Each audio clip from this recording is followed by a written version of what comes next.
Welcome back to the No8 Cricket Show. It's the Quack Award of the Week, and what two better players to give the Golden Quack of the Week award this week than to East Belmont's Andrew Bars and Grant Ward. That's right, Golden Ducks. So the little golden duck down in front of me says, congratulations, boys. We turn our attention to the Geelong Cricket Association, and what a match we've got coming up in front of us. The match of the season, the two unbeaten sides in the First Division. Grovedale Tigers sitting on top of the ladder. Bellpost Hill sitting in second place. They're both on 21 points. Chris Strodds, I'll go to you first. Your view on Grovedale and Bellpost Hill in the battle of the leadership. Two very, very good sides.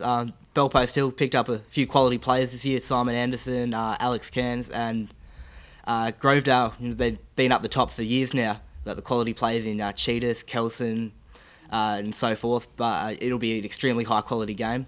I think Bellpost Hill will get over the line. I think they're definitely a premiership contender, and this is the game they're going to have to win if they want to be a premiership contender. Up at Windy Hill, Bellpost Hill are at home to Grovedale. Chris Strodds has gone for the Bellpost Hill boys. Tim Mitchell, pressure's on. I'm going to go with the tried and true and go for Grovedale. As much as I agree with Chris in that it's a huge chance for Bellpost Hill to make a statement and really show what a quality side they are. I think they made a minor statement last week against Lara, restricting them to under their total of 290 in a tight one. And Alex Cairns just continued his fantastic form, grabbing 4 wickets with the ball. I still think he's the recruit of the season in GCA Division 1. Started absolutely fantastically for Bellpost Hill, but I'm going with the experience and going with the side, as Chris said, who's been up there for years in Grovedale, and I think they'll get the points this weekend.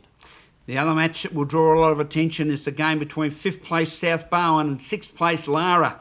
And this one is also a very important game for both sides, particularly Lara, after the outcome of the last week's game. Chris?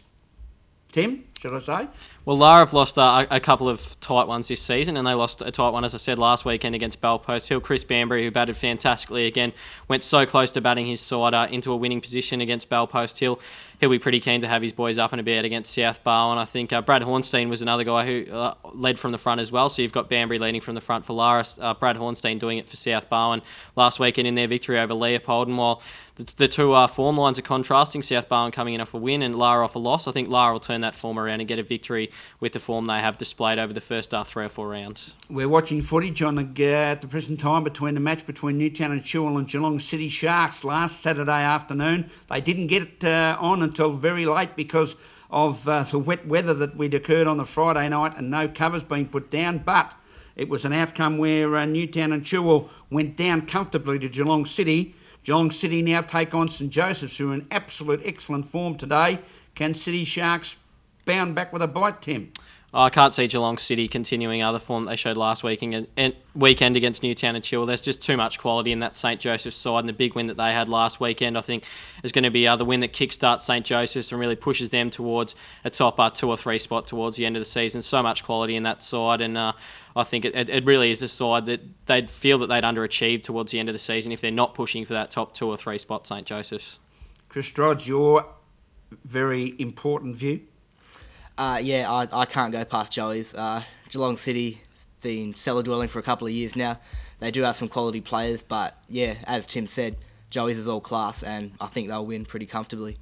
The North Geelong Magpies are sitting in 4th position on the ladder after their win last weekend, and they take on the Leopold Lions, who want to rebound. Leopold sitting in 9th position, but North Geelong, with Alf Clark still charging towards that Jack Singh record, really got the big task set for Leopold.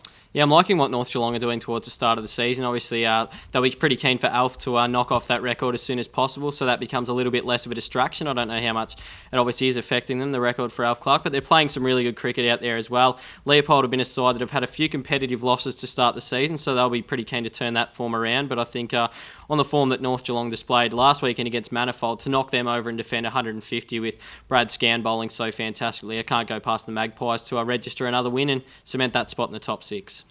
East Belmont, who 2 rounds ago were on top of the ladder, slipped to 5th, now are 7th, take on Newtown and Chewell, who are in 11th position.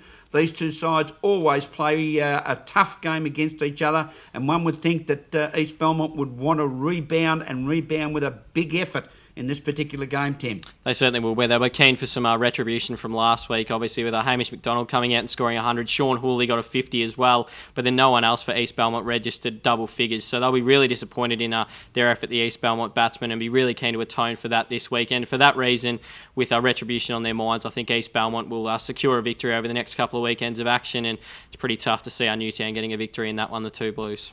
And interestingly enough, East Belmont, who were 2 for 148 chasing Grovedale 224, lost 8 for 44 in one of the most sensational fall of wickets in Division 1 so far this season. Chris, do you think East Belmont can bounce back? Yeah, most definitely. East Belmont, they're sitting at 5th on the ladder, which I don't think is reflective of what a good side they are. They're always around the top. Newtown playing the kids this year, I believe. There's a lot of youngsters around, obviously building for the future, but I think East Belmont will be far too strong. And the Geelong West Rams, the reigning premiers, sitting in 8th position. They dropped the game last weekend and they take on currently bottom of the ladder Manifold Heights, yet to win a game.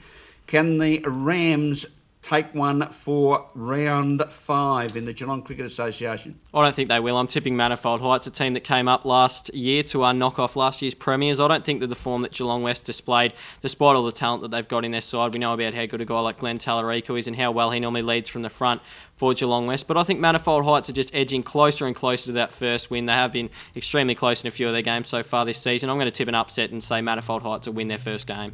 Nothing to do with the fact that Jason Mallett happens to be one of your close mates. And Chris Wellsford used to coach there as well. I used to play there as well, yes. It does have some influence. Does have some influence. Just a little bit. I don't mind Craig Bull either. He's a nice guy. What do you think, Chris? Do you think the Geelong West Rams can return to winning form? Yeah, I think they'll get the job done. Manifold up to Division 1 this year. I think they'll find it tough going. They're obviously a very good side, but the competition's so tough up there. They've got good players. They've got Craig Bully, Mark Zimmer, the stars, but Geelong West, I don't think you can go past the reigning premiers to win this one. The reigning premiers have got the challenge in front of them in Geelong Cricket Association Division 1. In Division 2, Thompson, who are leading the top of the table, they're unbeaten on 24 points. You take on Murgy this afternoon, should be a good game. And Guild, who are sitting in second place, take on Warren Ponds. And in Division 3 of the Geelong Cricket Association, yes, the boys from St Albans Breakwater, we give you a plug, guys. Yes, you're out there unbeaten on top on 24 points. You're taking all before you, and you should continue on your winning away against Meredith. Go St Albans Breakwater. Hope you enjoyed the good morning this morning. Thanks for being with us, Chris Strodge from the Thompson Cricket Club, and continue your great season.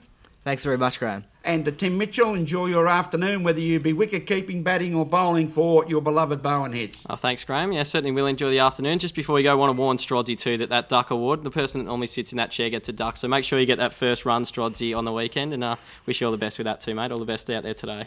Cheers, Until next week on the Geelong Cricket Show, Rollo saying, catch ya. We are Geelong, the greatest team of all. We are Geelong, we're always on the ball.